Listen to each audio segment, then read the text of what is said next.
Um sanatório para tuberculosos na Suíça, mais especificamente em Davos, aquela do Fórum Econômico Mundial.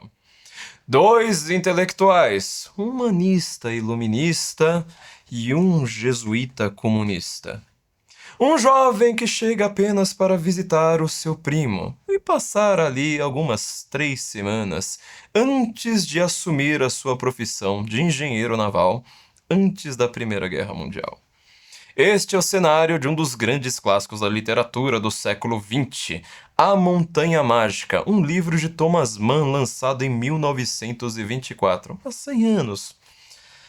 Este livro marcou a entrada da literatura no século XX. Não contente com isso, também conseguiu fazer belos prognósticos sobre o que aconteceria dali para frente. Muitas pessoas conseguem encontrar o regime da Alemanha de 33, a União Europeia, o euro, a ONU, tudo ali explicado em minudências antes mesmo de acontecer.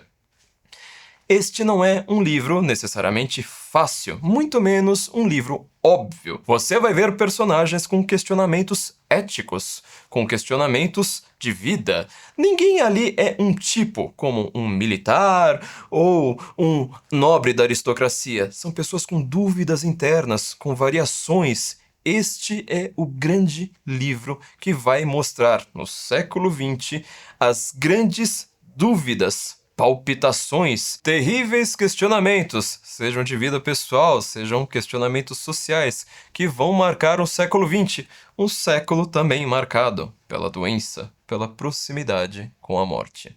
Se você quiser conhecer melhor esta obra de Thomas Mann e suas 900 páginas, faça a formação Senso em Comum aqui pela Cursology e você terá acesso ao nosso clube de leitura de Thomas Mann, onde nós estamos analisando este grande livro com estes grandes personagens de um grande autor falando sobre um século que talvez não seja tão grandioso assim. Faça a formação Senso em Comum e tenha como bônus exclusivo o nosso clube de leitura da Montanha Mágica de Thomas Mann.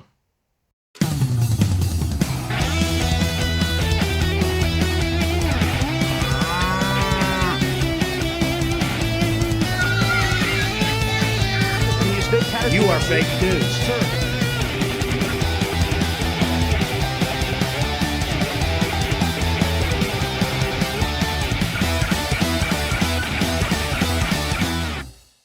Guten Morgen, Brasiliano! Estamos aqui de volta. Eu sou Flávio Morgenstern e você não é. Este, para quem não sabe, é o podcast do Senso em Comum.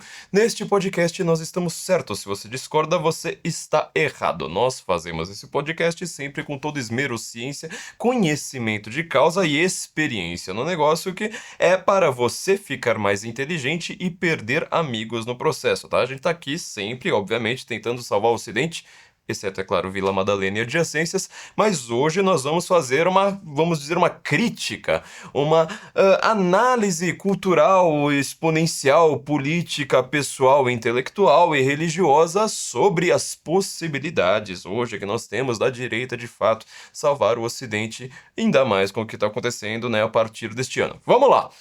Antes de mais nada, você já sabe, você tem um compromisso conosco. Seu compromisso é, obviamente, dar um joinha aqui pra gente, dá um joinha, se inscreva no canal caso você não esteja inscrito ainda, ative o sininho de notificações e mande este link para outras pessoas, tire um print, coloque nas suas redes sociais, coloque o link ali pra todo mundo e fale assim, olha, existe o Guten Morgen, suas antas, o Guten Morgen tá aqui, vocês precisam assistir este episódio a qualquer custo. Então, você tem um compromisso aqui conosco que é nos ajudar aqui, né? Assim você também, né? Vai ficar mais inteligente, vai perder amigos mais rápido, que é uma coisa que eu garanto assim que você colocar a minha cara nas suas redes sociais, nos seus grupos de zap, assim por diante. Também não se esqueça, né? Nós precisamos, quem puder contribuir, nós precisamos de um Pix aqui para eu poder pagar, né? Esse estúdio, o Ian aqui, não que eu devesse pagá-lo, obviamente, né? Não devo, enfim.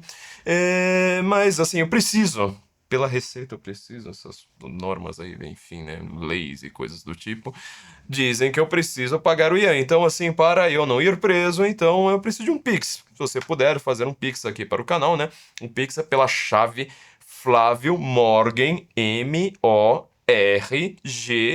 de gato, E-N de navio, @sensoincomum.org. flaviomorgan@sensoincomum.org, e assim você vai contribuir para nós continuarmos no ar, né? Eu poder pagar esse salário, enfim, né? Alguma hora, sei lá, né? Vai que alguma grande empresa apareça aí e queira anunciar também. Aliás, se você tiver uma empresa para anunciar conosco, cuide aqui do salário do Ian, porque eu não tô muito afim.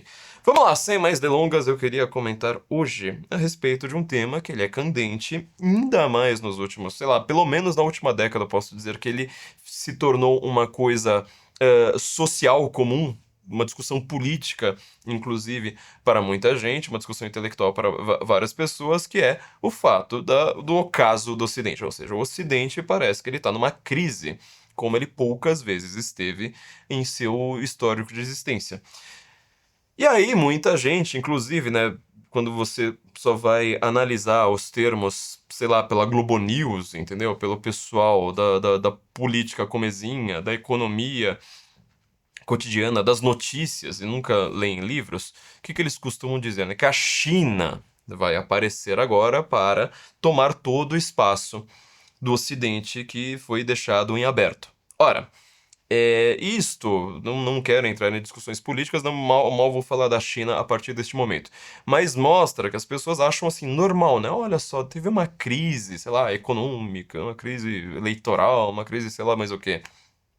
Para os lados de cá. Então simplesmente a China vai aparecer e pronto. Ao invés de você negociar com Ford, você vai negociar agora com Jack Motors e pronto, resolvido. E não tem nenhuma diferença além disso na sua vida. BYD, BYD, mas a BYD, eu vou falar uma coisa aqui que vai ofender muita gente. Ela pode ser o que for, mas e os carros parecem do Jetsons, mas os carros são bonitos. Os carros da BYD são bonitos, então assim, apesar de pesar, pelo menos os carros são bonitos, apesar de parecerem dos Jetsons, mas assim, as outras aí você vê, né? Enfim, tem muitas questões ali. Mas e o Ocidente? Entendeu? Essa ideia que nós temos de Ocidente, ou seja, de uma sociedade que engloba vários países, várias línguas, várias etnias, vários povos com histórias diferentes, com origens diferentes, mas que pelo menos tem razoavelmente a mesma cultura comum. O que vai acontecer com isso? Tá? Nós aqui sempre usamos esse mote, né? Nós queremos salvar o Ocidente, esse é até claro Vila Madalena e adjacências. Então, assim, excluindo Vila Madalena e os bairros ao redor e cercanias, o que é o Ocidente de fato, tá? A gente sabe, tem um termo que é muito usado para descrevê-lo, que é o termo judaico-cristão, né? E muita gente tem colocado em discussão, né? Mas, olha, o judeu e o cristão passaram, sei lá, quase 2 milênios aí, ou 2 milênios na prática, as turras. Como assim judaico-cristão? Eu quero comentar que isso, na verdade, é uma terminologia inventada muito recentemente, né? Ou seja, quando alguns antropólogos, filósofos, sociólogos, historiadores foram questionar o que seria essa herança ocidental, e justamente porque ela começou a entrar em crise, tentaram se criar, né, usar este termo judaico-cristão para falar, na verdade, das 3 bases do Ocidente, né? Ou seja, você teria, de um lado, a filosofia grega, de tudo que a Grécia nos legou, o principal é a filosofia, porque é de onde as outras coisas emanam. Obviamente, você poderia falar, né, mas teve a literatura. Homero é do século 8 a.C., né? A filosofia é do século quinto para o quarto, na prática, mais ou menos ali na mudança. Então, a literatura é mais antiga.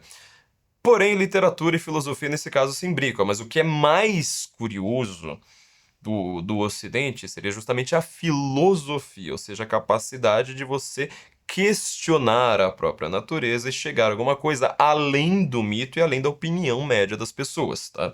Então, você pode ter muitas opiniões, mas como você pode ter um conhecimento que ele seja mais sólido, mais rigoroso, mais rígido, etc, etc, do que a mera divergência de várias opiniões. Isto você faz com a investigação filosófica.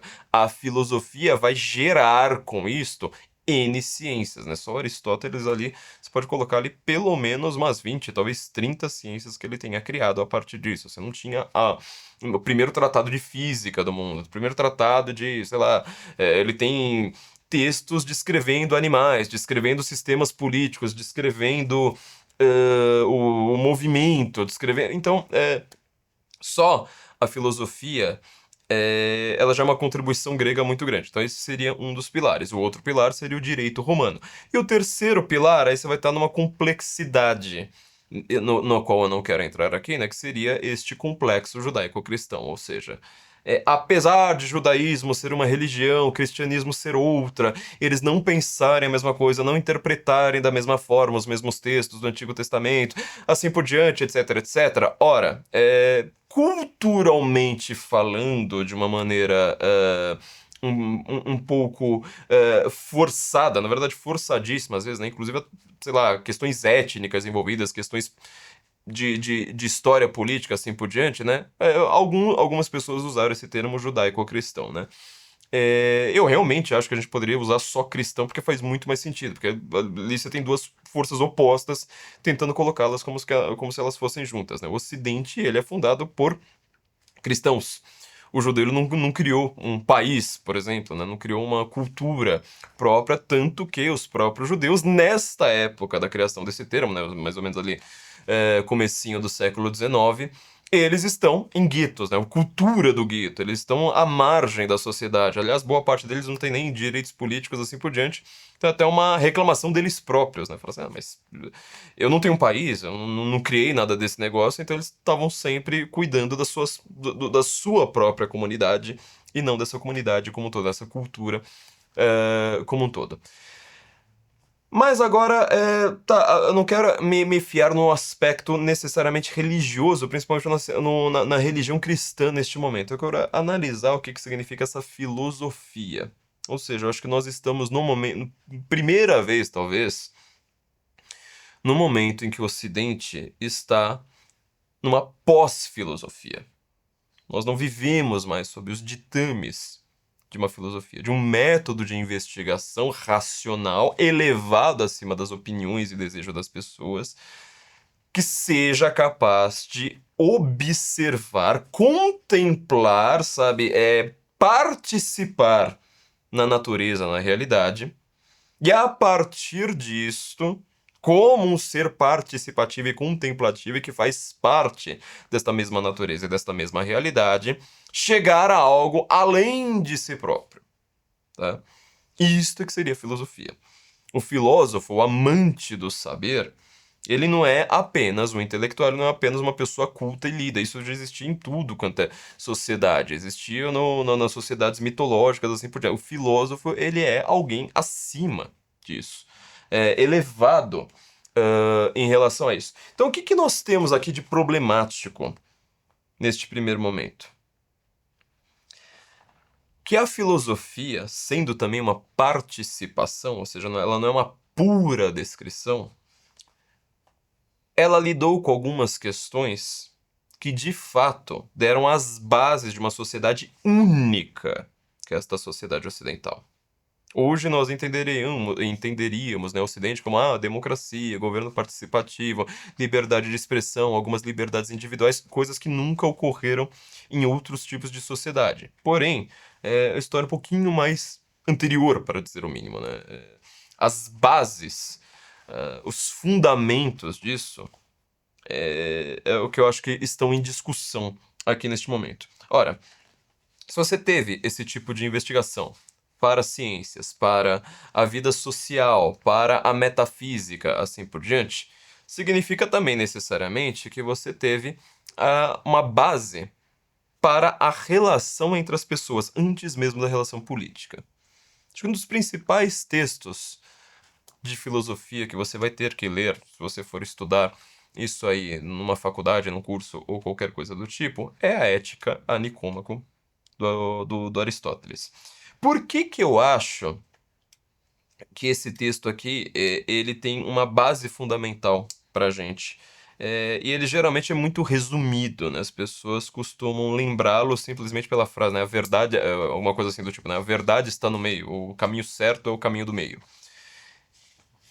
Na verdade, isto deveria mostrar, né? Pelo menos é como as pessoas tentam interpretar isto hoje, que é um texto que mostra que nós precisamos de alguma certa moderação, ou seja, você tem extremos de comportamento, né? O comportamento violento, o comportamento pacifista, o comportamento licencioso, o comportamento puritano, o comportamento, sabe, da busca do poder pelo poder e o comportamento anárquico.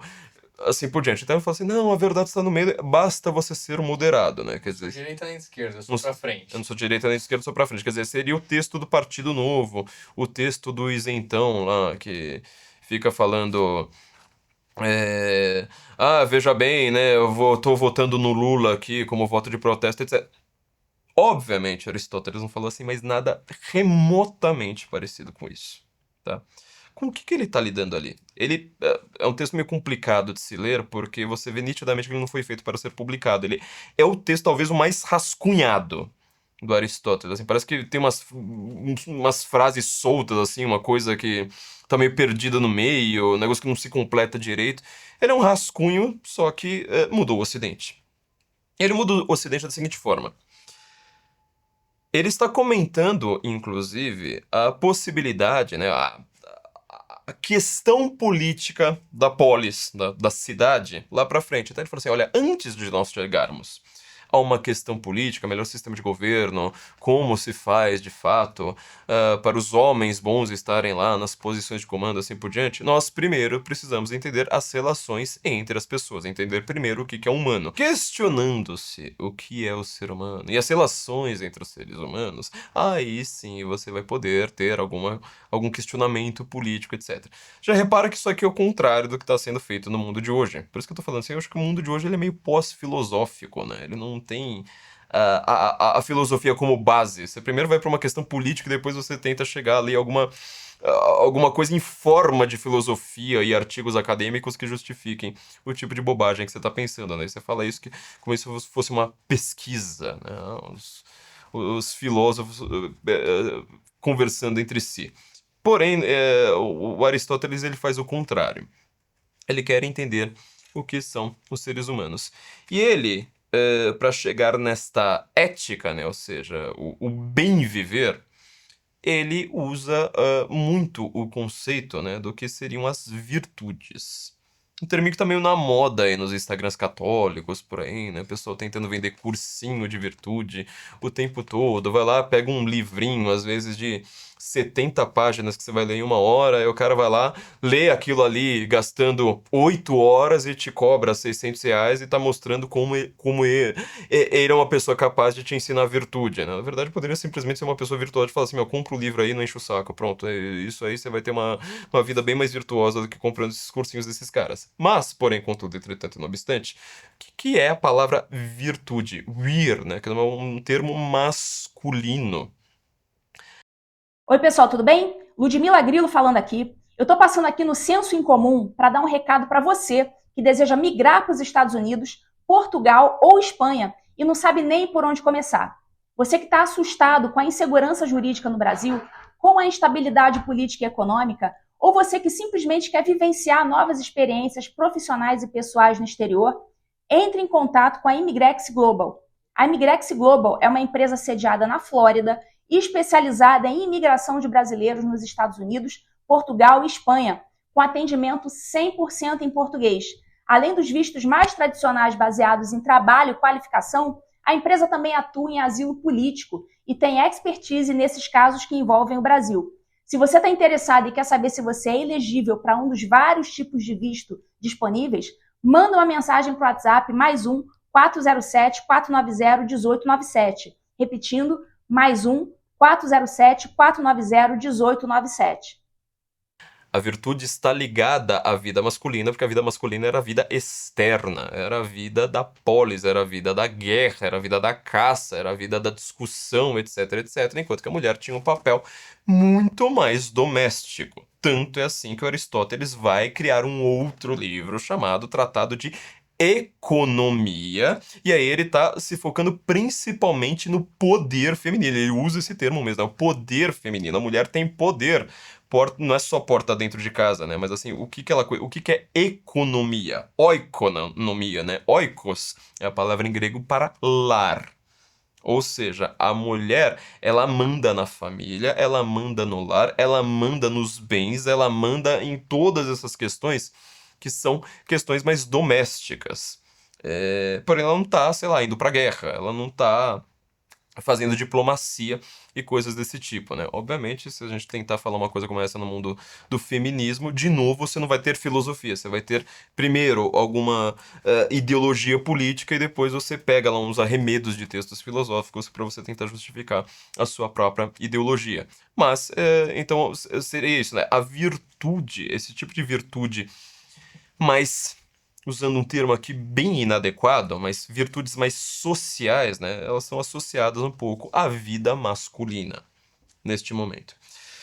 Então, o que é uma discussão bem longa, né? Eu não quero entrar nessa discussão, vou tentar só colocar aqui de uma maneira muito bruta uma espécie de conclusão, que também não é a conclusão de Aristóteles, né? Mas o que seria virtude? Seria excelência. Ou seja, você é virtuoso quando você pega alguma coisa, ou alguma coisa que você esteja fazendo, e leva ao seu fim verdadeiro, seu fim natural, com excelência. Tá? Então, assim, por exemplo, sei lá, por que que uma câmera é boa? Porque ela filma bem. Então, assim, ela precisa filmar bem até o final do podcast. Pronto. Ela atingiu o seu fim. As coisas possuem um fim. Isso é chamado, né, de argumento teleológico, né? Teleo, é o fim da coisa. Ou seja, o homem também possui um fim. Nossa vida possui um fim. Esse foi o primeiro questionamento interessante aqui pra gente. Eu vou voltar a ele na nossa conclusão. Porque foi a primeira resposta razoavelmente adequada que foi dada racionalmente, não pela revelação divina, mas racionalmente, para uma questão muito incômoda para nós, a nossa mortalidade. Ou seja, se você vai ver na Ilíada, um livro que se passa no meio de uma guerra, que se trata da raiva, da fúria, da cólera de um herói, ou seja, de quando ele é tomado, perde a consciência, é tomado pelo furor da guerra, e ele faz coisas inacreditavelmente gigantescas para o homem, seja para o bem ou para o mal, porque é um homem na fúria, quer dizer, um herói do seu lado, mas ele também está furioso, está destruindo tudo que ele vê pela frente. Ali, o que você vai ver? A morte, constantemente. Morte, morte, morte. É guerra, é mortalidade. Um dos versos, inclusive, da Ilíada, né? Que os homens estão caindo como folhas das árvores. Quando você vai pensar isso no contexto europeu, é uma coisa muito grandiosa. Quer dizer, não vai sobrar nenhum ali. As pessoas estão morrendo. Por que nós temos uma vida tão curta? Este é, na prática, né, o termo fundamental da Ilíada. O questionamento que é colocado para Aquiles ali o tempo todo, né? Ou seja, você vai ter uma vida gloriosa, vai ter kleos, vai ter glória a ser cantado. 2.800 anos depois desse poema ser escrito por um podcast, sabe? Para alguém com um sotaque paulistano incômodo. E aí só que aí você morre cedo. Ou você vai ter uma vida calma, tranquila, ver seus netos, sabe? Tá lá pacificamente na sua cadeira de balanço e ao mesmo tempo, no momento que você morrer, todo mundo vai se esquecer de você. Este é um questionamento, quer dizer, o que estava ali em questão era essa mortalidade. Isso foi sempre um incômodo para as pessoas. E o Aristóteles, ele dá, de certa forma, uma resposta mostrando que o homem também possui um fim, né? A teleologia do homem. Nós comentamos isso no episódio sobre o melhor livro do século XX, que eu falei sobre o Abolição do Homem, do C.S. Lewis. Ele está constantemente mirando aqui, né, na Ética Nicômaco. Ora, mas assim, as coisas precisam ter um fim, elas precisam ter excelência, e isso é ter uma vida virtuosa. Tô falando de uma maneira assim mais bruta, tá? Muito tosca. E o homem também precisa ter uma vida virtuosa, ele precisa chegar no seu fim. Tá? Ele tem um objetivo, um alvo, um destino. E nós precisamos viver conforme este chamado do nosso destino. Tá? Só que quando você começa a se preocupar de fato com essas excelências, seja, sei lá, de uma câmera para gravar um podcast, ou seja, da sua vida, principalmente da sua do seu pós-vida, como é o caso do Aquiles, né? Ele não tá discutindo só a vida dele, ele tá discutindo a sua eternidade, a sua imortalidade, o que fica da sua imortalidade. Pode não ser seu corpo, mas algo fica imortal ali dele, tá? Nós vamos começar a criar uma sociedade que de fato está preocupada com os nossos próprios fins. Onde nós queremos chegar? Eu vou chegar aqui pelos aqueles velhos argumentos, né? Tipo, onde eu estou, de onde eu vim, pra onde que eu vou, né? Que o mineiro vai sempre falar, né? Donde eu vim, não contou pra onde eu vou. Então, isto é um modelo já de vida, de participação na sociedade completamente diferente do que você tinha antes. Ou seja, um modelo no qual você mesmo está questionando, você mesmo está se olhando no espelho e querendo acertar algumas imperfeições constantemente. Obviamente, nós não conseguimos nos livrar das nossas próprias imperfeições, limitações, pecados, natureza instintiva, natureza, às vezes, diferente de tudo. Mas nós precisamos ter um fim. E essas virtudes, elas vão se apresentar, né, de N formas ali no livro. Ele vai discutir sobre a coragem, vai discutir sobre, sei lá, a generosidade, assim por diante. Mas cada uma delas tem tanto um fim que você pode discutir de maneira genérica, e eu acho que é por isso que esse pessoal vendendo virtudes nas redes sociais acaba muitas vezes não só errando feio, mas fazendo outras pessoas errarem feio, sendo muito mais perniciosas do que se elas simplesmente falando assim, olha, eu aqui instintivamente, pensando que eu posso pensar, eu vou tentar ter uma vida um pouco melhor. Não, quando você começa a colocar muita regrinha, assim, sabe, aquela coisa, regrinhas para a vida, olha, você precisa fazer isso aqui, elas acabam fazendo uma coisa errada, porque essas pessoas não têm cultura filosófica. O que elas fazem? O que acontece aqui? Dando um exemplo, você pode ter um homem que seja um guerreiro, preparado para a guerra, com toda a parte física, a parte moral, a parte espiritual preparado para a guerra, e você pode ter um cadeirante. Tá? Esses dois homens podem ser corajosos? Eu acho que sim, entendeu? E é o que Aristóteles vai dizer. Bom, a coragem, ela se manifesta de N formas possíveis. Porque a ética não é uma ciência exata, a ética é uma ciência humana. Não contente de ser uma ciência humana, ela também não é uma ciência global. Ela não é uma ciência que você consiga falar assim, olha, todas as regras da ética estão aqui, ó, fechadinhas, tal, tal, tal, tal, tal. É só você seguir essas regras e pronto, você vai ter uma vida virtuosa e você vai conseguir ensinar virtudes a seus filhos ou coisa desse tipo. Não, é bem o contrário. Você vai partir de uma situação real, das suas condições, das suas limitações assim por diante, e perceber pela experiência o que você deve fazer, qual que é o seu chamado, a sua excelência naquele momento. Então, um caso, por exemplo, da excelência de um guerreiro contra a excelência de um cadeirante, os dois precisam ter uma excelência na coragem, mas ela se manifesta de uma forma diferente. Então não existe essa coisa de você ter uma sociedade prontinha ali, fechadinha, acabada, basta você fazer isso aqui, né? As regras são essas daqui, e pronto, vai estar tudo resolvido. Isso é uma boa forma de você fazer, sei lá, um resumo geral para a sociedade. Mas não é assim que você vai aprender virtude. Não é assim que você vai exercer a sua virtude. Inclusive, né? Ou seja, às vezes um cadeirante pode ser muito mais corajoso do que um guerreiro em outros sentidos, escrevendo algo, cuidando de alguém, se colocando em outras formas de perigo, às vezes um perigo espiritual, um perigo moral, um perigo político, que seja, que um guerreiro nunca vai conseguir se colocar. Então, quando Aristóteles, né, usa essa frase que você está buscando o meio da virtude, não tem nada a ver com moderação, isentismo, veja bem, eu sou uma pessoa... Calma, olha, eu não sou contra exageros e radicalismos, etc. Não. O que ele está dizendo é falar assim, olha, no caso de um guerreiro, por exemplo, a coragem dele, ele pode falar assim, bom, então eu vou pra guerra de peito aberto, sem nem ter um estilingue na mão, eu vou mostrar que eu sou corajoso, na hora que cai a bomba atômica eu vou sair correndo na direção dela. Não, isso não é um comportamento corajoso. Isso é um comportamento completamente, no mínimo, né, imprudente, inconsequente. Isso não tem nada a ver com coragem.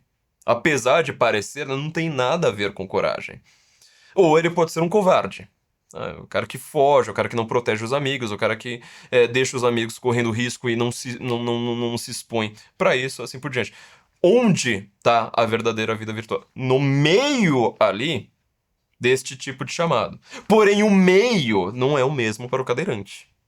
Cadeirante que esteja, sabe, enfrentando alguma situação que exija coragem em outro tipo de nível, mesmo uma coragem física, porque um cadeirante pode ter de enfrentá-la, o tamanho dos extremos para ele é completamente diferente. Então, o meio, para essa ideia, né, de chegar na média, de novo, não tem nada a ver com isenção. O que ele está falando é: a ética não é uma ciência exata. Não é um livrinho de regrinhas, sabe? Você não vai ver reels de Instagram o dia inteiro e entender o que é ética, entender o que é comportamento virtuoso, entender, sabe? Ah, mas agora eu decorei o nome das 7 virtudes, então, portanto, eu sei o que é. Não tem nada a ver com isso, tá? Só que aí a gente vai chegar num ponto que eu quero desenvolver a partir deste momento aqui no podcast. Mas antes de mais nada, eu tenho um recadinho aqui pra você, um recadinho da escola Bright Minds, que é uma escola da qual eu tive a honra de ser um dos primeiros convidados, um dos tutores convidados. Eu vou falar justamente sobre um assunto que a gente vai comentar daqui pra frente agora nesse podcast, porque eu vou ser seu professor de retórica. Recadinho aí pra você. Olá! Eu sei que você tem um problema com a tal da doutrinação ideológica nas escolas. Eu não vou resolver este problema, mas eu vou fazer uma coisa que vai te ajudar muito. Algumas habilidades o seu filho vai precisar conhecer na vida e ele não vai aprender na escola independentemente de doutrinação ou não. Por exemplo, nós estamos numa sociedade de comunicação. Para você se comunicar, você precisa não apenas saber falar, mas também saber escrever, saber ser claro naquilo que você quer comunicar a outras pessoas, principalmente quando você vai ter um trabalho de convencimento. Seu filho, por acaso, vai ter alguma aula de retórica na escola, ele vai aprender alguns elementos culturais, inclusive com a cultura do passado, que explicam de fato como nós podemos demonstrar os nossos valores e demonstrar claramente os nossos pensamentos a ponto de convencer alguma pessoa. Eu acho difícil que ele aprenda isso na escola. Mas agora surgiu um novo modelo muito interessante, do qual eu tenho a honra de ser um dos tutores fundadores. A Bright Minds, a escola do futuro. Ou seja, você vai ter aulas com um grande time de professores, aulas ao vivo, inclusive, onde o seu filho vai de fato aprender algumas técnicas, algumas habilidades, alguns conhecimentos que a escola nunca vai lhe dar. Ou seja, ele vai aprender até economia, vai aprender sobre como pensar de fato, vai aprender sobre alguns aspectos históricos que ele não conhece, e eu tenho a honra de ser um professor da Bright Minds e vou dar aula sobre retórica, sobre o bem falar, o bem escrever para seu filho, para que ele não fique, sabe, lá para trás entre todas as pessoas que estão tentando se comunicar hoje. Lembrando, a Bright Minds não é apenas uma escola que vai demonstrar valores ou coisas que sejam contrárias aos professores, mas vão dar habilidades, inclusive profissionais. Eu acho bem claro para todo mundo que quando você sabe se comunicar bem, até numa entrevista de emprego, você consegue um emprego muito melhor do que outras pessoas. Então, este é um tipo de conhecimento que você não vai ter na escola, mas a Bright Minds você vai ter aqui comigo, Flávio Morgenstern. Conheça a Bright Minds pelo link aqui na descrição e você vai poder dar uma educação a mais para o seu filho, além daquilo ali que a base nacional comum curricular vai dar para ele. Conheça então a Bright Minds. Só aí, gente, ó, se você quiser aprender retórica então com este que vos fala, a Bright Minds está aí para você. As aulas vão começar em breve, então aproveite este preço de lançamento. Não vai durar muito tempo, né? Se você estiver vendo esse podcast muito depois do lançamento, talvez isso aí mude, mas use o nosso link do Senso em Comum aqui para a Bright Minds, né? Você vai lá, escolher lá brightminds.com.br/Flávio. Aí sim você vai nos ajudar com tudo isso. Vamos continuar então e vamos ver qual que é o problema no qual eu quero chegar. O que Aristóteles também vai dizer, deixar bem claro, que mostra um pouco da derrocada do Ocidente, é o seguinte. Vamos perguntar de novo, então, o que é o homem? Mais do que o homem, o que é você? O que sou eu? Eu tenho um passado, entendeu? Temos uma série de escolhas, acertos, erros, burradas absurdas, coisas assim sensacionais que eu fiz, pecados terríveis, assim por diante. Ora, o que que é você? Não contente com isso, toda a sua história, ela também dependeu de outras pessoas com quem você falou, com quem você conviveu, com quem você teve alguma influência. Isso vai depender da sua cultura, vai decorrer das instituições nas quais você passou, pela sua escola, pela sua casa, pelo seu bairro, pela sua cidade, sei lá, N tipo de influências. Cada uma dessas coisas também precisa ter a sua excelência. Aqui a gente já começa a entender o ponto, né, da derrocada do Ocidente. Quer dizer, será que essas instituições que estão presentes por aí, elas favorecem a nossa excelência? Ou será que elas às vezes estão até justificando algumas coisas que seriam facilmente corrigíveis? Quer dizer, na prática, a ética também é uma disciplina que ela envolve a educação. Toda educação, como a gente sabe, é autoeducação, ou seja... E você tem educação não no sentido formal, acadêmico. Não é isso que está em discussão aqui. É educação, você pode reparar, educação, você usa também essa expressão quando você fala assim, você tem educação à mesa. Não seja mal educado com seus pais. Então, assim, tem outro tipo de educação aqui que está sendo... Na verdade, é principalmente este tipo de educação no trato com as pessoas que está em discussão. Porém, este tipo de instituição... E repare como eu falei dessas instituições recentemente, né? O Estado managerial state, né? O Estado administrativo, que eu falei que era um tipo de instituição que a gente nós aqui da direita, não começamos a falar sobre isso, sobre a narcotirania, ou seja, um novo tipo de Estado e de sociedade, sobre o que está entre a sociedade e o indivíduo, falando que, assim, sei lá, o pensamento liberal tentando fazer uma dicotomia entre Estado e mercado, ele acaba não funcionando, não bate, as coisas não funcionam dessa forma, ou seja, estava mirando N vezes, né, nesse tipo de instituição. Nosso tipo de instituição social, escola, clubes, sei lá, mídia, sei lá, cada um dos lugares que você vai, sei lá, às vezes sua escola de dança de salão, ela tá te levando a alguma forma de virtude. Igrejas, então, nem se fala, porque elas são as instituições para a virtude e, assim, boa parte delas está numa crise irreal, assim, uma coisa que você não consegue nem pensar. O tamanho delas, né? Exatamente as instituições que deveriam cuidar das nossas virtudes, elas acabam muitas vezes nos levando pro buraco. Isso com todas as igrejas, né? Tipo, falar assim da crise da igreja católica, da qual eu faço parte, por exemplo, é chovendo molhado, pelo amor de Deus, o que que tá acontecendo, né? Bom, esse tipo de instituição tá conseguindo nos levar para algum lugar? Esse tipo de instituição está favorecendo nossa inteligência, nossa coragem, nosso autocontrole, nossa justiça, nosso senso de justiça, nossa, sei lá, vai pensando aí em várias manifestações dessas virtudes, conforme as experiências vão mostrando. É este tipo de problema que nós temos aqui, daqui para frente, né? Então, o que acontece agora que é tão interessante aqui para nós entendermos? Nós temos algumas crises que ocorreram também, não no sentido individual.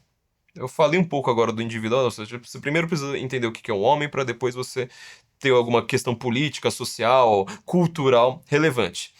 Mas, porém, contudo, entretanto e não obstante, nós chegamos num momento histórico, estamos já bem avançados neste momento, que é da sociedade das massas. Então, tal como eu falei, né, você é o que aconteceu com você, as suas experiências no passado. Mas também, e aqui a gente vai chegar num ponto que é muito interessante, por exemplo, para quem estuda psicologia, você também é o que aconteceu com seus antepassados. E isso aqui é uma coisa que, sei lá, o mundo da psicologia, acho que principalmente a partir da Segunda Guerra Mundial, muita gente foi começar a questionar isso. Ou seja, você tem, por exemplo, o Leo Sondi, né? Psiquiatra húngaro, ele se escreve Szondi, né? Mas esse Z não se pronuncia. O Lev Sondi, que ele vai tratar da psicologia do destino. O Olavo de Carvalho falava que o Leo Sondi é uma das 10 maiores influências sobre ele. O que seria essa psicologia do destino? Olha, você também, sei lá, se seu avô foi para a Segunda Guerra Mundial, teve traumas de guerra, etc, etc, voltou, e aí teve seu pai, não sei mais o que, você tá carregando esses traumas sem perceber. Você vê, qualquer família tem esse tipo de problema. Ou se não é um problema, mas minha família é perfeita. Tudo bem, mas assim, você carregou algo do passado da sua família com você. Entendeu? As experiências que eles tiveram com outras instituições, tal, tal, tal, tal, tal, tal, tal. Só que aí, nós tivemos algumas experiências sociais tão gigantescas nos nossos últimos 100 anos para mais, que nós estamos carregando isso, mesmo estando, sei lá, eu vivo no Brasil, não tem histórico de guerra, nenhum bisavô meu foi pra guerra, etc. Você tá passando por algumas dessas experiências. Aliás, olha só no século XXI, eu sempre comento isso aqui, né? Nós passamos por atentado do 11 de setembro. Nós passamos pelo crash da Bolsa de 2008. Nós passamos pelas revoluções sociais em 2013. Não só no Brasil. Nós passamos pela pandemia. Entendeu? Sei lá, alguém que tenha 30 anos nasceu, deixa eu ver, nasceu na 1990, tá?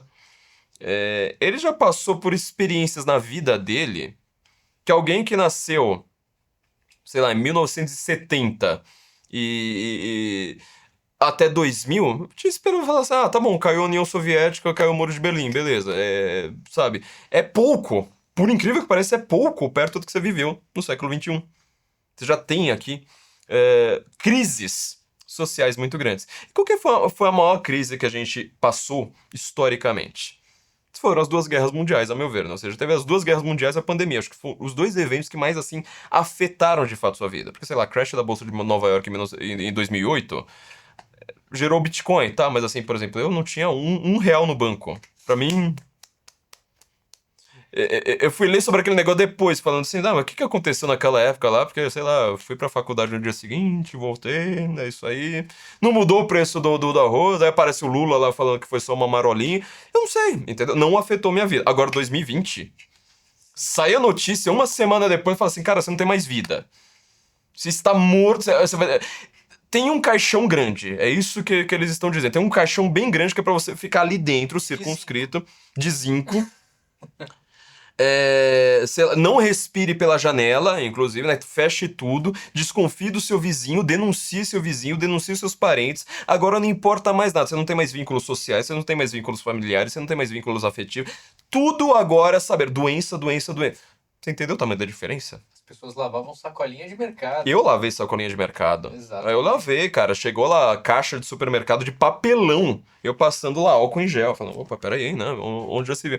Pra depois aparecer um bando de psicopata naquela lixo daquela CPI do circo lá, né? Falando, vocês são negacionistas, né? Bando de retardado. Mas enfim. Você não tem um trauma disso? Você não tem, assim, você não carrega isso, às vezes, no seu corpo, sabe? Quando você fica doente, sei lá, tipo, alguém espirra do seu lado hoje, você já vê que você olha pra pessoa de um jeito diferente de como você olhava de 2019 pra trás? Ou seja, você tem alguma coisa ali.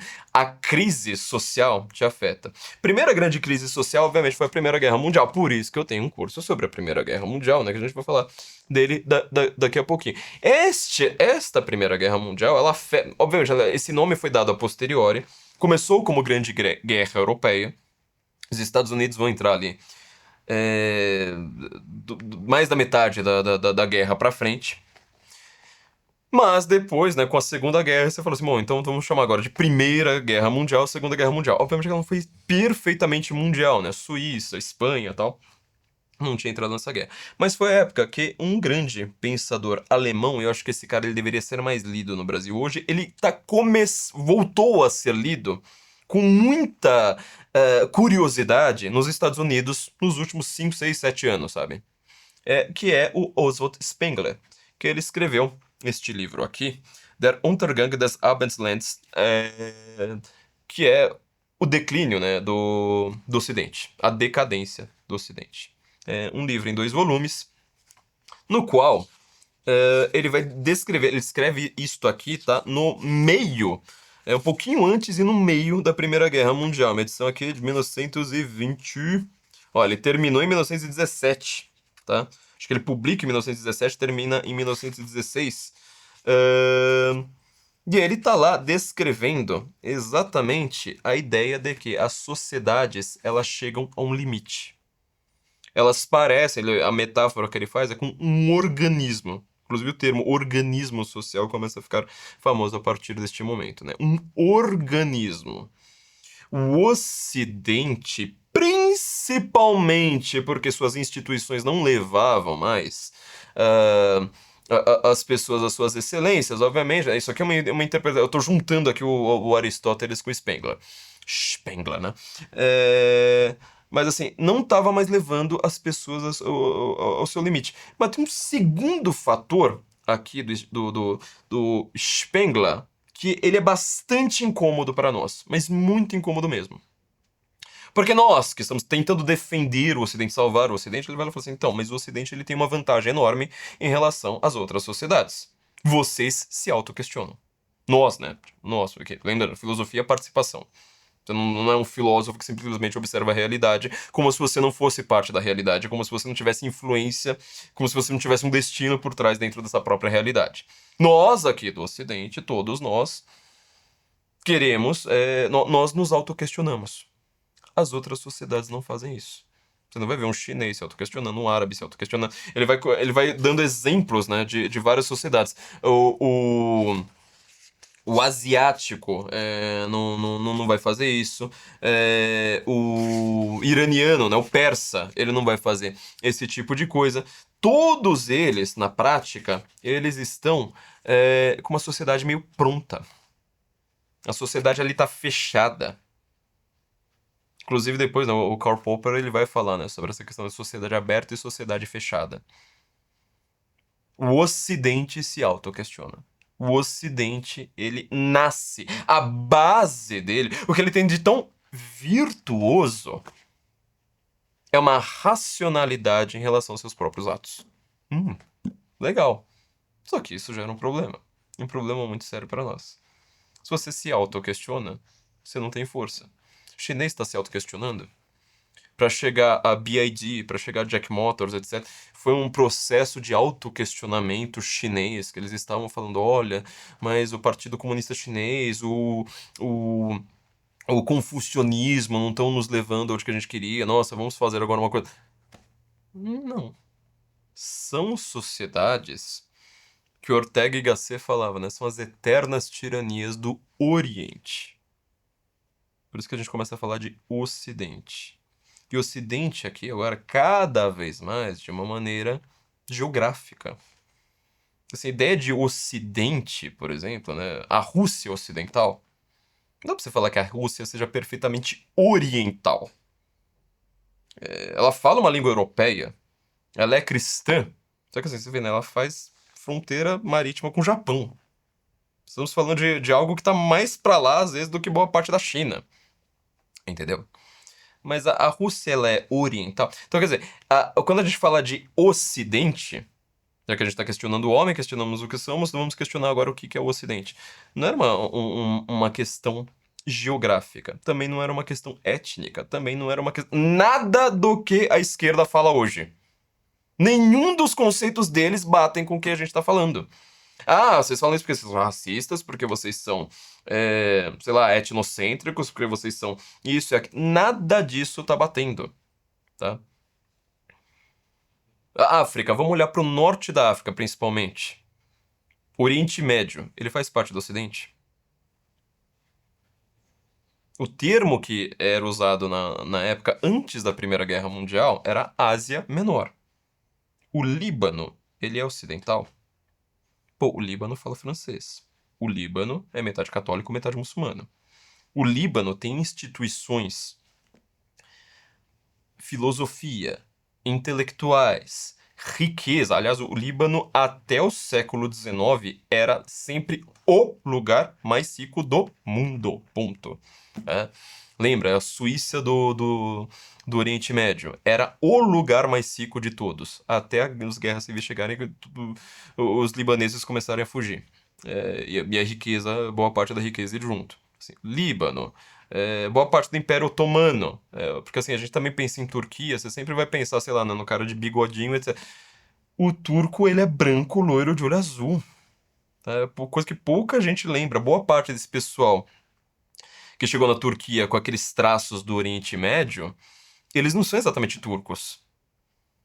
A Turquia fala uma língua europeia. A Turquia não fala árabe.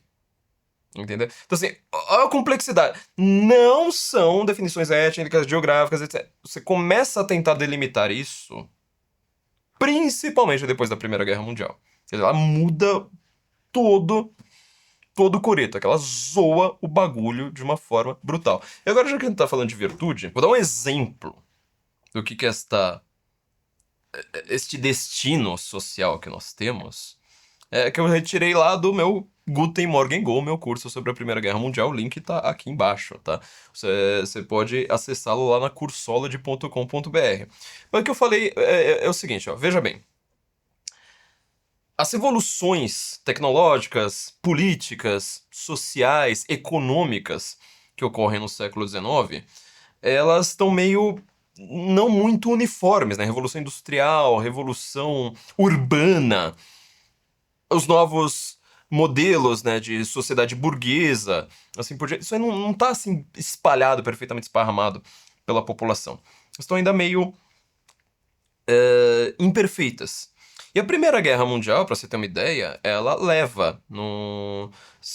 Começa em 1914. Em 1915, ainda não deu um ano de guerra, você vai levar para o campo de batalha cavalo, espada, avião com bombardeio, tá? Metralhadora, canhão, tudo junto. No mesmo campo de batalha. Olha a bizarrice que é isso, tá? Táxi chegando. Mas precisava levar a Glaze Hoffman? Pois é, né? Pior que eu acho que eu pensei uma coisa bem parecida, viu? Enfim. Jandira, né? Mas enfim.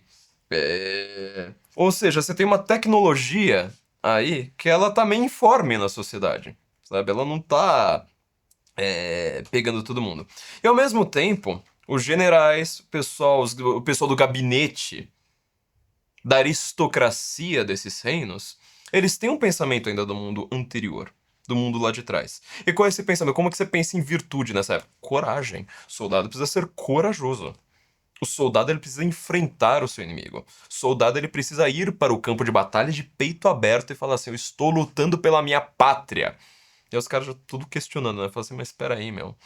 Sei lá, eu sou um bósnio no Império Austro-Húngaro. Eu odeio o meu país. Eu tô tendo que ir lá morrer pelo meu país para defender um país que eu queria, na verdade, que fosse destruído. Ou, sei lá, eu sou um inglês com tendências republicanas. Irlandês, melhor ainda. Eu sou um irlandês, ou um canadense, ou um australiano com tendências ou republicanas, ou separatistas, ou sei lá mais o que. Odeio o governo central ali de Londres, odeio o rei da Inglaterra. Tô tendo que ir lá morrer pelo rei, com todo mundo lá cantando Glory to the King o tempo todo. Você começa a perceber o tipo de problema que você tá colocando em combustão para, se não o mundo inteiro, mas para boa parte do mundo. E a parte mais substancial, rica, etc. Com maior influência cultural para todos. Olha o tipo de problema que você tá tendo aqui, ó. Entendeu? A época que o Spengler está lá. Ó, Spengler, você não acha que ele é corajoso? Ele tava no gabinete dele escrevendo esse livro. Mas você vai me dizer que esse livro não é corajoso? Não é uma coragem absurda você descrever o Ocidente indo pro buraco dessa forma e praticamente ele dizendo, olha, não tem salvação? É um ponto assim no qual eu quero discordar do Spengler, cara. Tô tentando a minha vida inteira, minha vida adulta, intelectual inteira, discordar desse cara. Vamos ver se eu consigo. Entendeu? Vocês, por favor, me ajudem com o Pix aqui embaixo, tá? flaviomorgan@sensincomum.org. Vocês vão me ajudar a discordar do Spengler, mas vamos ver se a gente vai conseguir. Enfim, mas vocês façam Pix mesmo assim, mesmo que eu, sabe, falhe miseravelmente aqui em lograr este intento. Mas o que acontece? Os generais que são alienados em relação ao povo e vice-versa, estão lá falando, olha, você vai lá enfrentar teu inimigo. Por quê? Porque O modelo de virtude é o modelo da coragem. A coragem, por exemplo, é você pegar a sua espingarda, seu rifle, seu, sei lá, não importa qual seja a arma ali, você sai correndo, passa ali do bombardeio sem medo, chega lá mais perto do seu inimigo, acha uma rocha, se agache e atire no seu inimigo. Assim que as balas acabarem, você vai pegar aquilo ali, vai se tornar uma baioneta e você vai ter uma espada na sua cintura. Você sai correndo de novo, enfrente o tiroteio e aí você vai enfrentar seu inimigo na mão, com faca, assim por diante.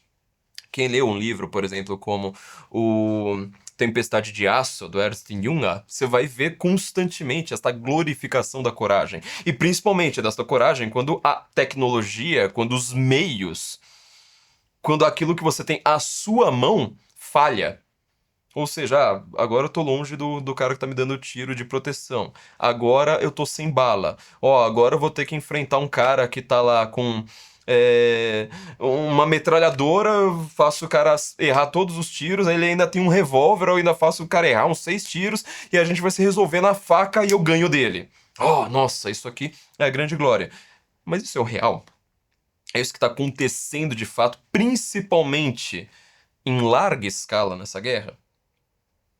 Eu conto, né, no curso da Primeira Guerra Mundial, uma cena de um general falando assim, olha, não lembro agora de qual dos dois lados que ele era, ele fala assim, vocês todos, saiam da trincheira, vão lá enfrentar o inimigo. Aí sai todo mundo correndo, o inimigo estava com uma única metralhadora ali, né, ou sei lá, pelo menos com metralhadoras mais poderosas, trata aquilo ali, né, como pinos de boliche. Pronto, todo mundo morre. Chega lá o general, né, todo gostosão, né, fala assim, vocês agora, segundo batalhão, vão pra lá. Aí todo mundo sai correndo de novo. Todo mundo metralhado, não conseguiu, assim, sei lá, fazer cócegas no inimigo. Aí chega lá o general todo gostosão e fala assim, vocês aí agora, terceiro batalhão, vamos pra lá. De novo todo fuzilado, daqui a pouco chega lá o quarto batalhão e fala assim, olha, já que a gente vai morrer, eu falo, por que você tá fazendo isso? Tudo que você tá demonstrando não é coragem.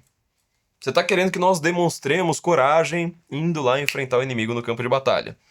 Pô, se eu fosse o Aquiles, com um escudo e uma espada, meu inimigo estivesse de escudo e espada, isso aí seria coragem, uma demonstração de coragem, virilidade, estou, sei lá, me colocando em risco pela minha pátria, por um valor maior do que eu mesmo, pelos meus amigos, estou protegendo meus amigos. Com a metralhadora, com esse tipo de tecnologia de matança em massa, com bomba caindo, Primeira Guerra que acontece, de fato, algo tão gigante nessa escala, né? Chega lá, coloca uma bomba, pronto, matou todo mundo que estava no campo de batalha. Cadê a coragem? Cadê a demonstração de virtude?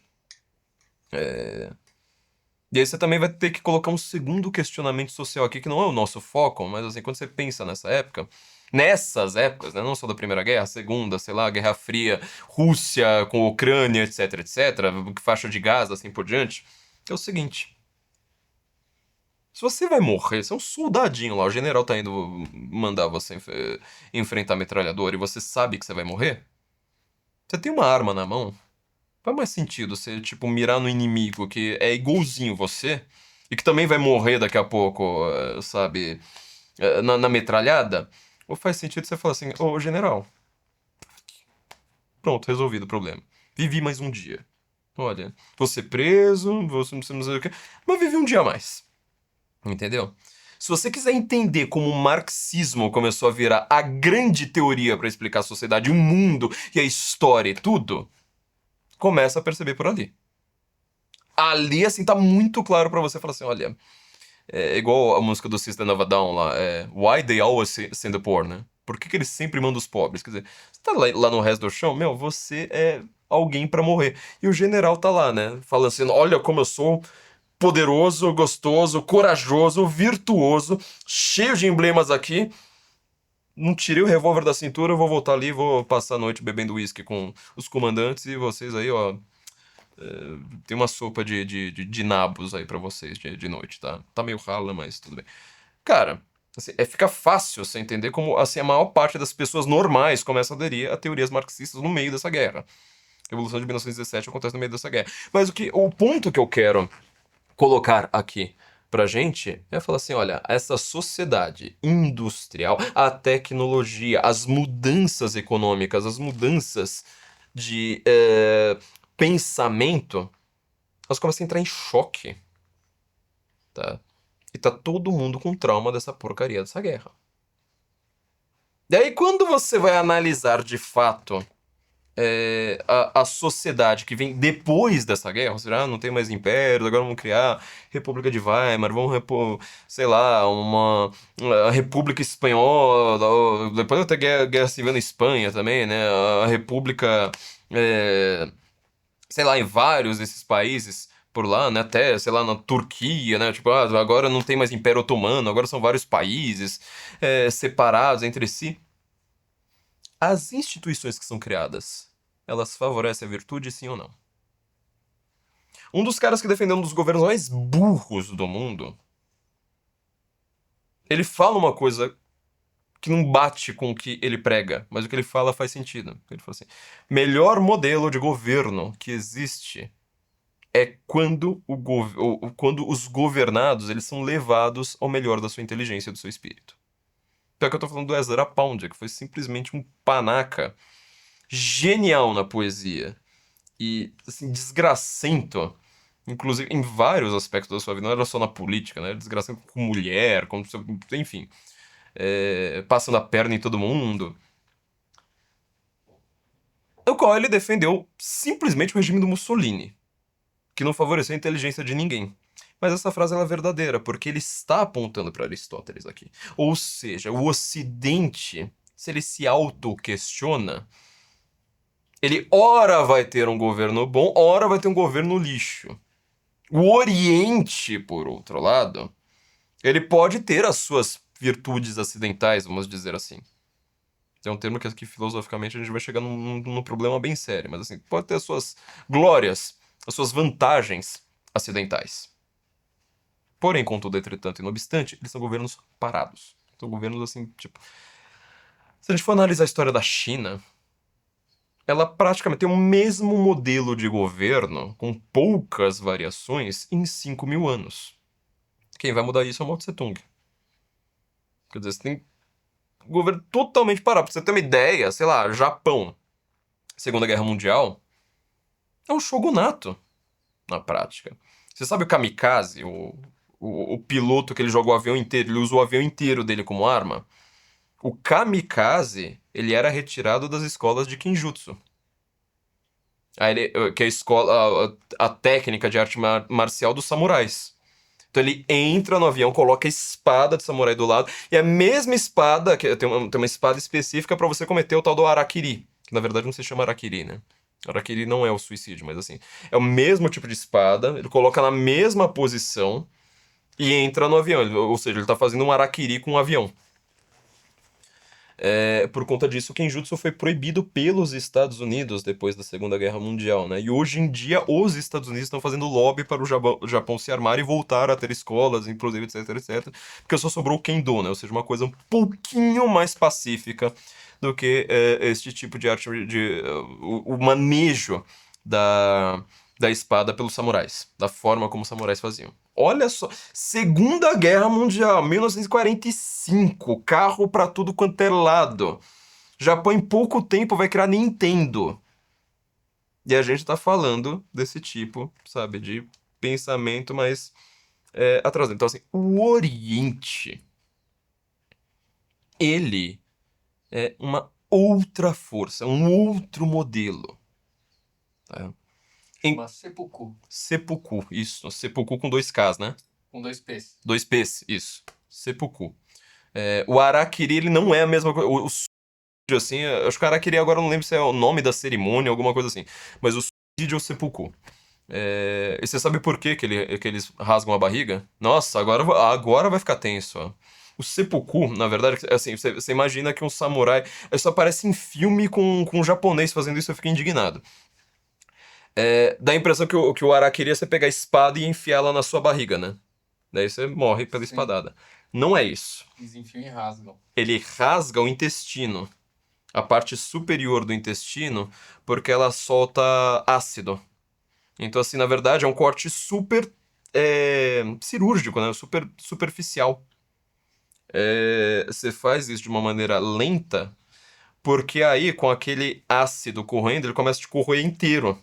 Então é uma morte lenta e dolorosa. Não é assim, tipo, pronto, morri.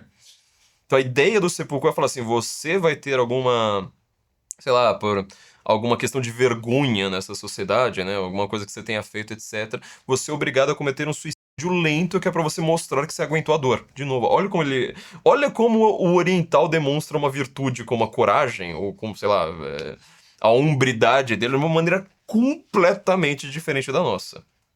Você imagina, né? Então vamos começar. Começa o Jack Motors, daqui a pouco você vai ver o que acontece com você, viu? Se a Jack Motors quiser anunciar, a gente deixa. Não, Mas mas, a gente mas se conversa. você tiver que comprar uma bateria do BYD, é capaz que você tenha que praticar o seppuku depois, porque é mais caro do que o próprio carro. Exato, não, sem contar que a bateria do BYD, ela é muito menos energia verde do que você ligar aquele Corcel, sabe? Mustang 70, pois é, né? Um V8, enfim. Mas enfim, né? Então assim, você tem aqui, vamos dizer, neste momento, a demonstração de que as instituições, eu usei esse exemplo da Primeira Guerra, obviamente para falar do meu curso, mas assim, o exemplo de que as instituições, elas não servem mais ao seu fim. A escola não tá te levando mais à virtude da inteligência. A igreja não está mais te levando à santidade. Sei lá, o tribunal não está mais fazendo justiça. Qual é o grande problema aqui? Como que a gente vai tentar, tá? Pensar um pouquinho melhor nisso e como que a gente vai tentar salvar o Ocidente, exceto, é claro, Vila Madalena e adjacências, porque ali é uma instituição feita, obviamente, né, um portal para te levar diretamente para o colo do capeta. Antes de mais nada, já que eu tô falando dos meus cursos, vamos falar aqui sobre a formação senso em comum. Um recadinho aqui para você. O que é a formação senso em comum? Você já conhece o Guten Morgen aqui, o seu podcast no qual nós analisamos alguns fatos que estão sendo debatidos cotidianamente, mas com uma análise um pouco mais filosófica, histórica, aprofundada, com elementos literários, para nós podermos entender de fato o que está acontecendo no mundo de hoje. Eu resolvi criar a Formação Senso em Comum como uma série de cursos, tentando dar algum manancial cultural para quem quer de fato, sabe, lidar com essas questões. Uma questão um pouco mais aprofundada, teórica, mais lenta, mais mastigada, entendeu? Um pouco mais profunda do que a gente consegue fazer num podcast. Se você se matricular na Formação Senso em Comum, além de vários cursos que nós já fizemos, vão desde como estudar no caos do mundo moderno, como que você consegue aprender línguas no trânsito de São Paulo, como você consegue de fato dominar o celular e não ser por ele dominado. Além disso, a gente falou sobre linguagem, sobre símbolos, sobre o papel de Olavo de Carvalho na filosofia nacional, sobre, inclusive, como sobreviver a uma ditadura, um curso que está sendo muito importante para o Brasil de hoje, né? Você ainda vai ter acesso ao clube de leitura que nós começamos agora, com a grande obra de Thomas Mann, A Montanha Mágica, no qual um jovem vai para um sanatório na Suíça no comecinho do século XX e ele vai ter duas grandes influências, né? Lodovico Settembrini de um lado, um intelectual humanista, e de um lado, o obscuro Liev Nafta, um jesuíta comunista que mostra uma outra tendência que vai ser muito importante no século XX.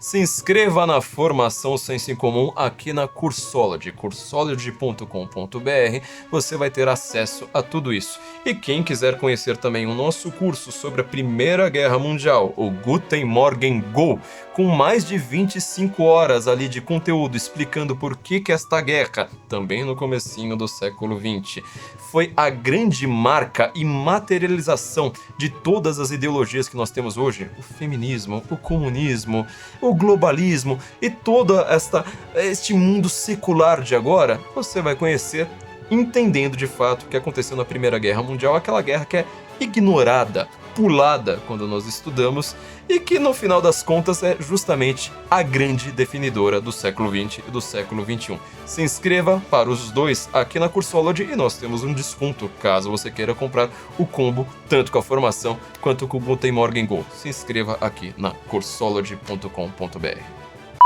Ficou bom, Ian? Eu acho que precisa ser um pouco mais sanguíneo e magnético. Sanguíneo e magnético. Então, tá, desculpa. Você precisa comprar formação porque você é um imbecil, entendeu? Esse pessoal é imbecil, eu quero fazer uma formação. Eu vou criar um exército de pessoas, sabe? Que sejam igual eu. Pois é, e se você não comprar agora, seu pinto vai cair se você for mulher. Agora tá ok? Agora tá bom. Então é isso aí. Eu quero falar agora um pouco sobre um aspecto literário. Vamos tentar fazer a literatura nos dar alguma resposta aqui possível, tá? Dentro ali da formação Senso em Comum, como você sabe, além do Guten Morgen Go, né, que é o curso sobre a Primeira Guerra Mundial, a gente também tem a formação Senso em Comum com vários minicursos, como vocês viram. Uma parte que, assim, tá sendo, modéstia à parte, uma das melhores coisas que eu já fiz, pelo menos eu espero que as pessoas estejam concordando comigo, é o clube de leitura do livro A Montanha Mágica. Eu já comentei sobre ele na semana passada, mas hoje eu queria pegar um outro aspecto também sobre esse clube de leitura, né? Ali, sei lá, foi uma coisa que eu pesquisei por anos e anos e anos a fio até chegar ali, né? Como faz pra participar do clube de leitura? Clube de leitura é o seguinte, você vai fazer parte da formação Senso em Comum, a gente vai te mandar os links do Zoom. Esse, obviamente, não é uma aula, entendeu? Eu quero que vocês, inclusive, não chamem de aula. É um clube de leitura no qual todo mundo vai conversar, dar suas impressões capítulo por capítulo. Nós, neste momento...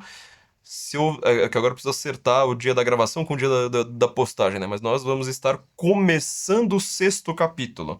Mas como o livro tem 950 páginas, aí vamos, sei lá, umas 200 páginas ali pra frente.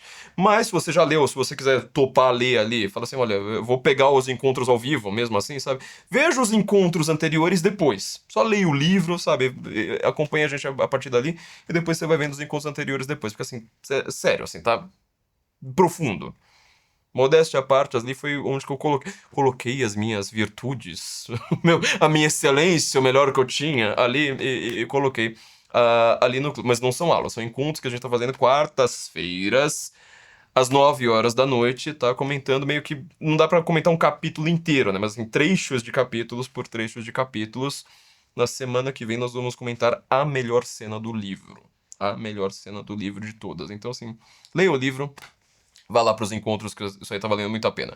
Enfim, na Montanha Mágica, como alguns de vocês já devem saber, livro lançado em 1924, portanto eu quis lançar esse clube, mesmo pegando o último mês de 2024, mas foi uma coisa simbólica para mim. Eu falei assim, olha, 100 anos depois estou aqui falando eu sobre este livro. É um livro que é uma história passada antes da Grande Guerra Europeia, como ele diz no prefácio, né? Tipo, essa história aconteceu em priscas eras, há muito tempo atrás. Pô, o livro é de 1924. A guerra não acabou, não faz 8 anos, entendeu? Faz 6 anos. Quer dizer, ele já tá falando de priscas eras porque ele tá falando desse problema aqui, ou seja, as instituições mudaram, tá tudo doido, tá tudo maluco. Entendeu? Mas ali tem um personagem, de novo, o personagem que eu citei na semana passada, chamado Lodovico Settembrini. Um grande italiano, o homem das letras, homo literato, tá? Que ele aparece ali, tá todo mundo num sanatório pra curar tuberculose. Parece um hotel, né? Na prática, assim, um sanatório, assim, ele... É um hotel médico. Porque a forma como você cuidava da tuberculose naquele momento era indo para um lugar frio, né? Sei lá, Campos do Jordão aqui no Brasil. Você vai para um lugar frio e alto. Vai para uma montanha e fica lá respirando o ar da montanha. Era a forma como você curava antes de você conseguir acertar, né? O bacilo ali da tuberculose. Hoje em dia ela é uma doença bem fácil de ser resolvida, mas naquela época matava gente pra caramba. E quem não morria? Muita gente tinha essa questão, igual o diabético hoje, né? Ou seja, é uma doença que, apesar de você ter uma vida normal sendo diabético, em alguns momentos da sua vida, constantemente ela tá lá te chamando a atenção, né? Cada refeição, eu não posso comer açúcar, não posso isso, não posso aquilo. Que você tira, Cada dedinho também, né? Mas isso aí é quando você vai... Então, mas tem essa questão com a tuberculose também, né? Porque assim, ela tem uma vida normal. Você tem uma vida normal sendo tuberculoso. O problema é que ela tem uns degradês, né? E assim, na hora que você vai lá, vai um degrauzinho pra baixo, você fala, opa, pera aí, deu uma piora. Daqui a pouco são 3 degraus pra baixo, daqui a pouco você morre. E assim, meio repentinamente. Então, assim, a pessoa que tá super bem de vida, questão de 2 meses, morreu de tuberculose. Enfim. Esse Ludovico Settembrini, ele tá lá no sanatório e, assim, o cara não consegue dar um bom dia sem te dar uma aula das mais intelectuais possíveis. Das mais inteligentes e instigantes possíveis, só que ele é um iluminista. Ou seja, não é exatamente alguém com quem eu consiga concordar 100% do tempo. Porém, ele fala uma coisa muito curiosa aqui pra gente pensar nos anos vindouros que nós teremos pela frente. Ele declara que existem duas forças no mundo. Vou até pegar aqui, sabe, pra eu citar assim de uma maneira, vamos dizer, né, assim, ela não é literal, pelo menos ela é um pouco mais próxima, tá, do que ele estava falando, né, que existem duas forças no mundo, assim que a sua internet funcionar, viu, Ian? Tá, agora... Você tá conectado? Eu tô conectado. Não, sabe o que ele fez? É que eu fui digitar Áustria sem acento. Aí ele começou a reclamar, falando, não achei nada de Áustria sem acento no livro. Pô, mas não dava pra presumir a porcaria, né, do acento. Vamos lá. Ele declara, ele separa, né, duas forças no mundo. A primeira dessas forças, quer ver, ó? Opa, pronto, agora finalmente achei, né? Segundo as digressões de Settembrini, dois princípios disputavam o mundo entre si: a força e o direito, a tirania e a liberdade, a superstição e a ciência, o princípio da estagnação e do movimento efervescente, do progresso. Podia-se chamar a um o princípio asiático e o outro europeu, visto ser a Europa a terra da rebelião, da crítica e da atividade transformadora, ao passo que o continente oriental encarnava a imobilidade, o repouso inerte. Tá? Não existia a menor dúvida quanto à questão de saber qual das duas forças terminaria por triunfar. Só poderia ser a da luz, a do aperfeiçoamento guiado pela razão. Pois a humanidade arrastava mais e mais povos pelo seu caminho brilhante. Ganhava cada vez mais terreno na própria Europa e estava a ponto de penetrar na Ásia. Quer dizer, ele está falando que a humanidade não significa ser humano, porque a Ásia está cheia de humanos. Mas esse princípio de você entender a humanidade como uma força transformadora, questionadora, em movimento constante, etc. Tá? Enquanto que a Ásia é inerte. Bom, era basicamente isso aqui, que o resto, assim, você vai ver lá no nosso clube. A gente discutiu, sei lá, era pra ser uma discussão de uns 40 minutos sobre isso, acabou virando uma discussão de com umas belas 2 horas, mas... Sério, modéstia à parte, tá fabuloso e todo mundo queria mandar um abraço aqui pra todo mundo do clube de leitura, porque vocês me ajudaram muito, deixaram o negócio ainda mais fabuloso, né? Eu quero mandar um abraço aqui pra todos vocês, um agradecimento especial aqui, carinhos em coração. O que o Settembrini tá dizendo aqui? Que a Ásia, ela é inerte. A Europa, ela é movimento. Lembra que eu falei lá no começo, né, que o Spengler fala isso, né, que o Ocidente ele vai entrar numa decadência porque ele começa a se questionar. Se você começa a se questionar, você não está formando nada sólido o suficiente. Um persa vai ter uma instituição mais sólida do que você. O chinês nem se fala. O japonês, o árabe e assim por diante, eles vão dominar porque eles não se questionam. Enquanto que o Settembrini aqui está falando sobre ciência, sobre atividade transformadora, tal. Só que gera um problema para nós aqui. Vamos dizer, da direita política. Problema bem sério. E um problema que eu acho que assim, a gente nem começou a lidar com ele. Se a direita é conservadora, ela está conservando algo em movimento. Algo móvel. Tá? Ela, na prática, eu acho que eu sempre reclamei do termo conservadorismo, né? Porque inventaram esse termo, a gente ficou com ele por alguns séculos aí. Então não faz sentido. Era o Burke, na época, né, falando assim, olha, nós queremos conservar as instituições inglesas da forma como elas estão hoje. Portanto, nós somos os conservadores, enquanto que é uma tendência revolucionária para o outro lado. Ah, tá bom, beleza. Aí depois você transforma revolucionário para esquerda, depois para liberal, depois para não sei mais o quê. O termo conservador, ele não faz muito sentido. Tem uma frase que todo mundo cita, né? Tipo, conservadorismo... Acho que é do Chesterton também, né? O conservadorismo não é o culto das cinzas, né? Mas justamente o fogo da fogueira. O que é o maior problema aqui? Nós poderíamos dizer que o que nós chamamos, né, de defesa do Ocidente, de conservadorismo, etc, seja a ideia de nós criarmos coisas que durem. Você pode reparar como é que faz muito mais sentido você tentar diferenciar esquerda e direita, modernamente falando, um busca perenidade, imortalidade. Esta é a direita. O outro busca o que é consumível, o que é temporário, o que é frágil, o que depende da moda. Este é o esquerdista. Ficou claro? Nossa, né? Você conseguiu explicar a esquerda americana, a esquerda europeia, a esquerda brasileira. Você conseguiu entender por que a esquerda ela tá hoje completamente aliada à mídia.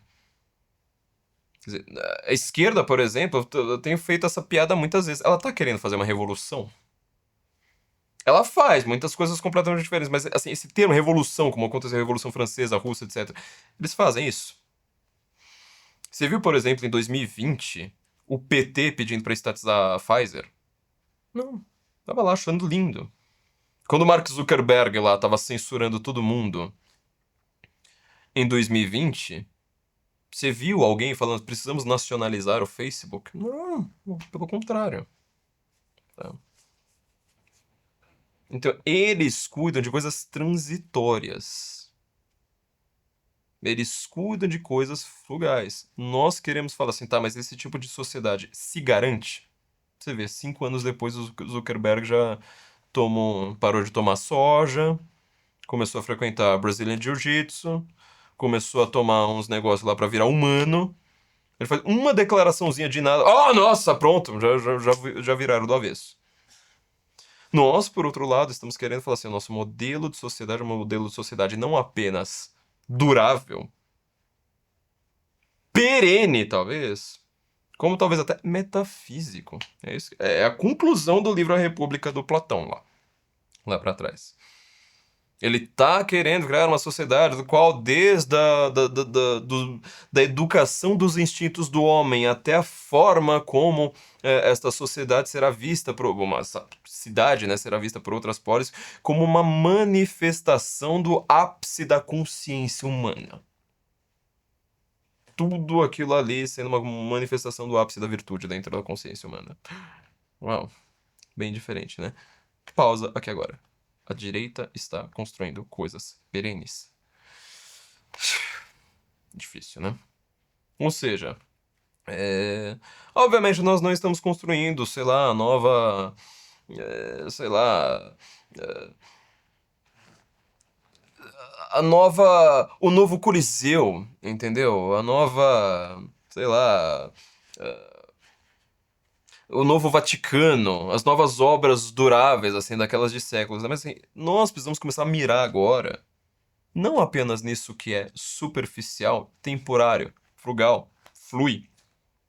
É a crítica que um comunista faz ao mundo, né? O Bauman falando que tudo é líquido, né? O amor é líquido, sociedade líquida, sei lá mais o que é líquido. Ou seja, tudo aquilo ali flui. Só importa ali naquele momento. No dia seguinte você já não lembra mais o que foi aquilo. Você não tem mais laços duráveis com as pessoas. Aqui a gente está começando a chegar no problema fundamental. Ou seja, nós, voltando ali ao Aristóteles, estamos atuando, criando instituições, sei lá, modelos sociais, sei lá, um aplicativo que seja, né? De uma forma que isso aí perdure, que tenha uma influência no tempo, que ele tenha uma importância. Nós estamos usando o nosso melhor? Essa vai ser a nossa dificuldade daqui pra frente. Porque enquanto a gente tá falando isso, a gente vai vendo quais são os modelos, né, que estão crescendo por aí, que estão sendo chamados de direita. Ou é disputinha partidária na Câmara dos Deputados, ou então é, por exemplo, um modelo tipo Andrew Tate, sabe? Ah, vou combater o feminismo. Como? Aí aparece, né, o cara lá todo malhadão, com 20 piriguetes num barco, e fala assim, tá vendo, ó, eu sou antifeminista. E um bando de Zé Coitado lá, de 19 anos, que nunca conseguiu pegar ninguém, achando que isso aí é um modelo de hombridade. É igual aquele barbudo jogador de pôquer lá. Barbudo jogador de pôquer, como que ele chama, cara? Não, é igualzinho o Andrew Tate, né? Que chega lá toda hora, né? Ah, tô aqui no barco, olha só como tem um monte de mulher gostosa aqui que tá querendo passar a noite comigo. Cara, você não tá criando nada. Isso, assim, é o contraponto à direita, na verdade. Ele simplesmente não é feminino, é a única coisa que ele tem. É ambiuséria. Zerian, mas é um Zerian esquisito. Dan Bilzerian. Dan Bilzerian? É. Puta, enfim. Eu já vi esse cara. Eu já vi.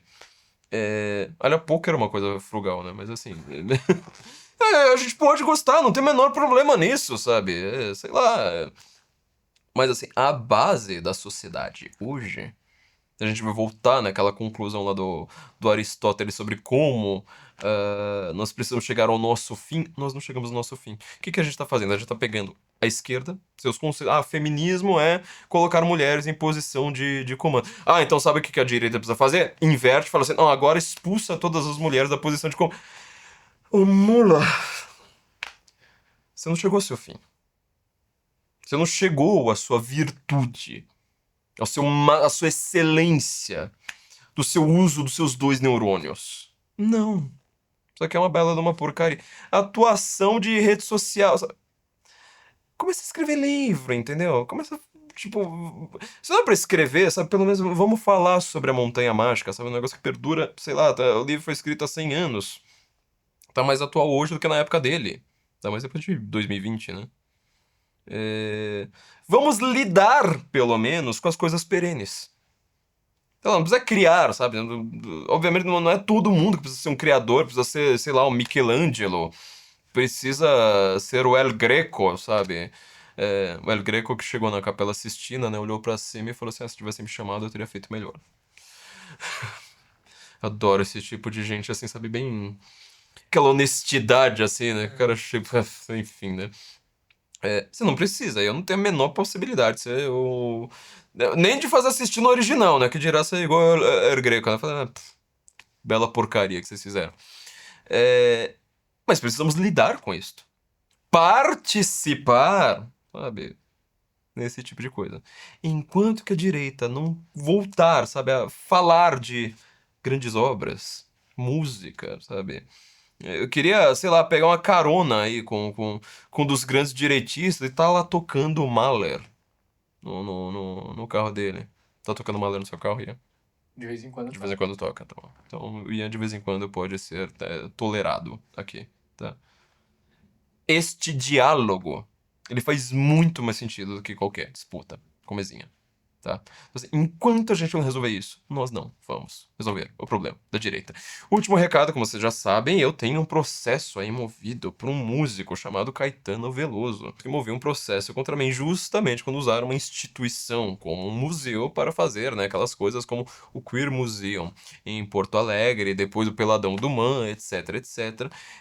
Acabei falando para as pessoas falarem algo sobre Caetano Veloso, e o que as pessoas falaram, Caetano Veloso não gostou. Vou deixar meu videozinho aqui pra vocês. Além do podcast, do Pix aqui pro podcast, a gente sempre pede um Pix para este processo especificamente. Um Pix em separado pra gente conseguir, talvez, cuidar de algumas criancinhas. Vamos deixar lá? Olá, eu sou Flávio Morgenstern. Talvez você saiba que eu fui processado por um cantor chamado Caetano Veloso após a defesa que ele fez do Queer Museum em Porto Alegre. Eu escrevi no Twitter: digam o que Caetano Veloso é e deixem nos Trending Topics. Isso foi considerado a criação de uma hashtag que o ofendeu. Ele me exigiu R$200 mil em danos morais. Na primeira instância, nós conseguimos reduzir este valor para R$120 mil. Na segunda instância, isso também foi mantido. Agora nós estamos na última movimentação do processo. Como eu não tenho esse dinheiro, eu estou aqui criando essa vaquinha para pedir a sua ajuda para conseguir pagar esse valor que ainda vai ser acrescido de correção monetária. Então o que eu pretendo é o seguinte: caso nós consigamos agora, na semana que vem, ter pelo menos uma redução do valor desse processo, o dinheiro que eu arrecadar com essa vaquinha, eu pretendo doar para instituições de caridade que cuidem de crianças vítimas de pedofilia. Caso eu não consiga, esse dinheiro, do contrário, vai para a conta bancária de Caetano Veloso.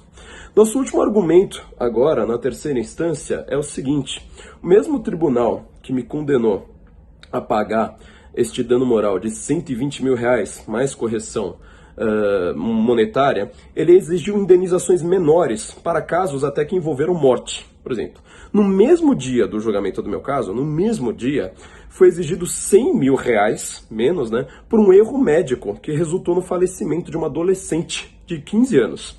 4 outros casos foram citados, né, na nossa defesa. Em outro caso, um bebê que sofreu cegueira por erro médico conseguiu uma indenização no valor de R$ 53,2 mil. Um outro caso de um acidente que causou a perda permanente dos movimentos da mão direita de um trabalhador gerou a indenização de 50 mil.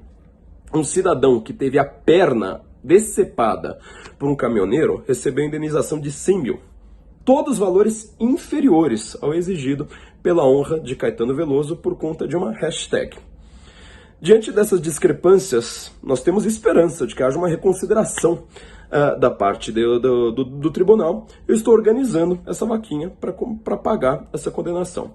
Como eu já disse, caso consigamos essa reavaliação, o dinheiro aqui arrecadado será doado a instituições de caridade que cuidem de crianças vítimas de pedofilia.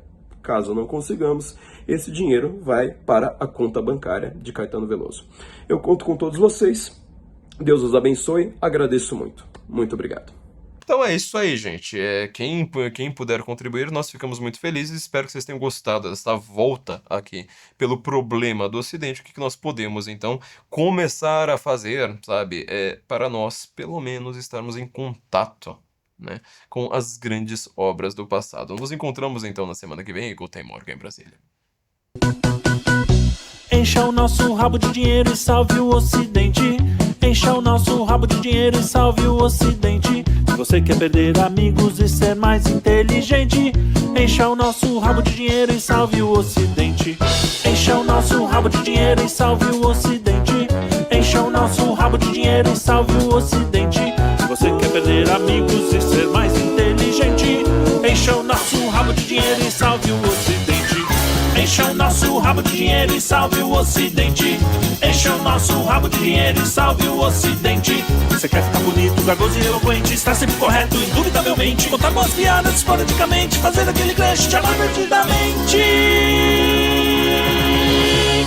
Enche o nosso rabo de dinheiro e salve o Ocidente.